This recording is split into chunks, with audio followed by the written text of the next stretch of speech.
चुनाव आयोग में जो आंकड़े जमा कराए हैं सभी पार्टियों ने, अब चुनाव आयोग ने उनको सार्वजनिक किया है, तो ये बात बिल्कुल स्पष्ट हो गई है, ये संदेह से और पुख्ता होने की तरफ चली गई है कि कहीं ना कहीं पैसा कांग्रेस को प्रोवाइड नहीं, ये तो स्पष्ट तौर पे बिहार के अंदर भी लोग अब इस बात को पूरे देश में समझने लगे हैं। आप देखिए, ऑपरेशन सिंदूर के दौरान जब पूरा देश ये सवाल पूछ रहा था कि हमारी सेना जब पाकिस्तान की सेना को पीट रही थी तो मोदी जी ने सीज फायर क्यों कर दिया, ये पूरा देश सवाल पूछ रहा था। अचानक राहुल गांधी जी निकल के आते हैं, बोलते हैं बताइए हमारे कितने प्लेन गिरे।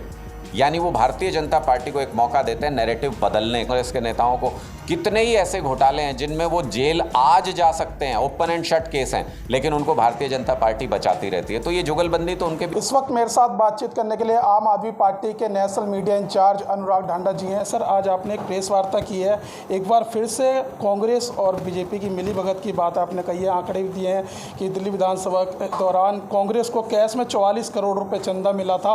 क्या है पूरा मामला? देखिए, दिल्ली चुनाव के दौरान बहुत से लोग ये संदेह जता रहे थे कि कांग्रेस इस बार भारतीय जनता पार्टी के इशारे पर चुनाव लड़ रही है और बीजेपी फाइनेंस कर रही है उनके चुनाव को। चुनाव आयोग में जो आंकड़े जमा कराए हैं सभी पार्टियों ने, अब चुनाव आयोग ने उनको सार्वजनिक किया है, तो ये बात बिल्कुल स्पष्ट हो गई है, ये संदेह से और पुख्ता होने की तरफ चली गई है कि कहीं ना कहीं पैसा कांग्रेस को प्रोवाइड इस चुनाव में कराया गया। आपको ये जान के हैरानी होगी कि आम आदमी पार्टी जो सरकार में थी दिल्ली में, उसको जितना चंदा मिला वो कैश में 2000 रुपये हमको मिले।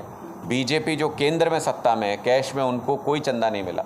लेकिन कांग्रेस पार्टी जिसकी किसी सर्वे में एक सीट भी जीतने की कोई उम्मीद नहीं थी, जो कोई मुख्य मुकाबले में नहीं थे, उनको 44 करोड़ रुपए कैश में चंदा मिला दिल्ली चुनाव के दौरान। ये क्या बताता है? पिछली बार जितना चंदा कांग्रेस को मिला था उससे 44 करोड़ ज़्यादा चंदा इस बार मिला। आम आदमी पार्टी जो सत्ता में थी दिल्ली के अंदर, उससे 4 गुना ज़्यादा चंदा इस बार कांग्रेस पार्टी को मिला, जबकि उनका किसी एक व्यक्ति को भी दिल्ली में ये नहीं लगता था कि उनकी सरकार आ सकती है, कोई सीट वो जीत सकते हैं। तो इसका क्या मतलब है? इसका मतलब है कि ये पैसा रूट कराया गया। ये जो दस्तावेज हैं चुनाव आयोग ने जो सार्वजनिक किए हैं सभी पार्टियों के, ये 44 करोड़ कैश का जो आंकड़ा है, ये कहाँ से आए, ये किसने दिए, कौन लोग थे जिन्होंने ये जानते हुए कि एक भी सीट नहीं आ रही कांग्रेस की, अपना 44 करोड़ रुपया इन्वेस्ट कर दिया। ये सारी चीज़ें स्पष्ट बताती हैं कि कहीं ना कहीं भारतीय जनता पार्टी ने ये पैसा रूट कराया और हमारे सीनियर लीडर्स के यहाँ पे इस पैसे को इन्वेस्ट किया गया, लगाया गया ताकि उनको हराया जा सके। सर, बिहार में भी चुनाव है, वहाँ आम आदमी पार्टी चुनाव लड़ेगी, तो आप कैसे जनता को समझाएंगे? आप कह रहे दोनों मिले हुए हैं। नहीं, ये तो स्पष्ट तौर पे बिहार के अंदर भी लोग अब इस बात को पूरे देश में समझने लगे हैं। आप देखिए, ऑपरेशन सिंदूर के दौरान जब पूरा देश ये सवाल पूछ रहा था कि हमारी सेना जब पाकिस्तान की सेना को पीट रही थी तो मोदी जी ने सीज फायर क्यों कर दिया, ये पूरा देश सवाल पूछ रहा था। अचानक राहुल गांधी जी निकल के आते हैं, बोलते हैं बताइए हमारे कितने प्लेन गिरे। यानी वो भारतीय जनता पार्टी को एक मौका देते हैं नैरेटिव बदलने का। पूरा देश राहुल गांधी से सवाल पूछने लग जाता है, नैरेटिव चेंज हो जाता है। यानी जब जब बीजेपी किसी मुसीबत में फंसती है तो कांग्रेस उसको बचाने के लिए सामने आती है। दिल्ली चुनाव के दौरान भी कांग्रेस ने बीजेपी की मदद की, अलग अलग राज्यों में भी बीजेपी को चुनाव जीतने में कांग्रेस मदद करती है। बदले में मोदी जी और बीजेपी कांग्रेस के सीनियर लीडर्स गांधी परिवार को जेल से बाहर रखने का काम करते हैं। ये इनके बीच में जुगलबंदी चल रही है जो अब पूरा देश धीरे धीरे देख रहा है। मैंने कितने उदाहरण दूं आपको? दिल्ली चुनाव का उदाहरण मैंने आपको दिया, ऑपरेशन सिंदूर का उदाहरण मैंने आपको दिया, महाराष्ट्र के नागपुर के अंदर इनका गठबंधन हुआ बीजेपी और कांग्रेस का, वहाँ पे नगर पालिका में अध्यक्ष और उपाध्यक्ष इन्होंने मिलकर बनाया, बीजेपी और कांग्रेस दोनों पार्टियों ने। वैसे तो ये विरोधी होने का नाटक करते हैं देश में। आप चंडीगढ़ मेयर चुनाव के अंदर मेयर और डिप्टी मेयर इन्होंने मिलकर बनाया, दोनों पार्टियों ने। तो अब इनकी जुगलबंदी जो है, अब इनका गठबंधन धीरे धीरे जनता की नज़रों में आ रहा है और जहाँ जहाँ जनता को ये समझ में आता जाएगा वहाँ वहाँ तीसरे विकल्प की ओर अब लोग देखने लगे। कांग्रेस पे लगा रहे हैं वो आरोप, तो आप पर वो लगाते हैं? कोई तथ्य होना चाहिए ना, कहीं से नज़र तो आना चाहिए। हमसे ज़्यादा तो हमारे नेताओं को बिना किसी आरोप के, बिना किसी सबूत के भारतीय जनता पार्टी ने इतने महीनों तक जेल में रखा।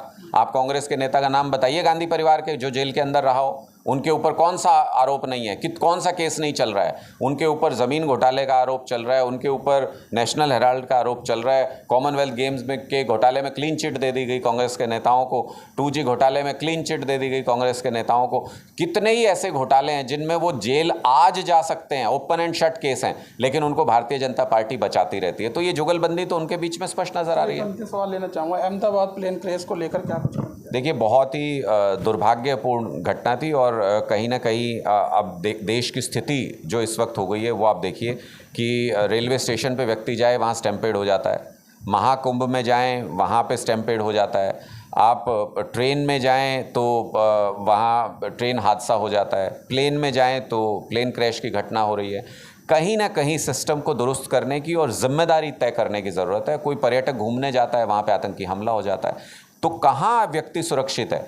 आप दिल्ली की देश की राजधानी की सड़कों पे देख लीजिए, यहाँ महिलाओं के प्रति अत्याचार, रेप, रोज़ाना इस तरीके की घटनाएं, जो व्यापारी हैं उनको, जो गैंग्स जिस तरीके से फिरौती वसूल रहे हैं, तो कोई भी तो सुरक्षित नहीं है। तो इसलिए जिम्मेदारी तय होनी चाहिए। जैसे अमित शाह जी ये कह के निकलना चाहते हैं कि दुर्घटनाएं ये तो होती रहेंगी, ये फिर से एक एस्केप रूट है, ये गलत रवैया है। किसी की जिम्मेदारी तय होनी चाहिए, किसी से तो गलती कहीं पे हुई है, तभी इस तरीके की घटनाएं होती हैं। लेकिन बीजेपी में जो रिवाज है कि कुछ भी घटना हो जाए उस पर ना कभी इस्तीफे होते हैं, ना कभी जिम्मेदारी तय होती है, वो गलत है, देश को गलत दिशा में ले जा रहा है। बहुत बहुत धन्यवाद सर। तो देखिए, हमारे साथ बातचीत करने के लिए थे आम आदमी पार्टी के नेशनल मीडिया इंचार्ज अनुराग ढांडा। फिलहाल इस वीडियो में बस इतना ही। बाकी खबर देखने के लिए देखते रहिए पॉलिटिशियंस इंडिया न्यूज़। धन्यवाद। अगर आपको हमारा वीडियो अच्छा लगा तो हमारे चैनल को सब्सक्राइब करें, हमारी वीडियो को लाइक करें, शेयर करें और ऐसे ही देश की तमाम बड़ी खबरों के लिए जुड़े रहें पॉलिटिशियंस इंडिया के साथ।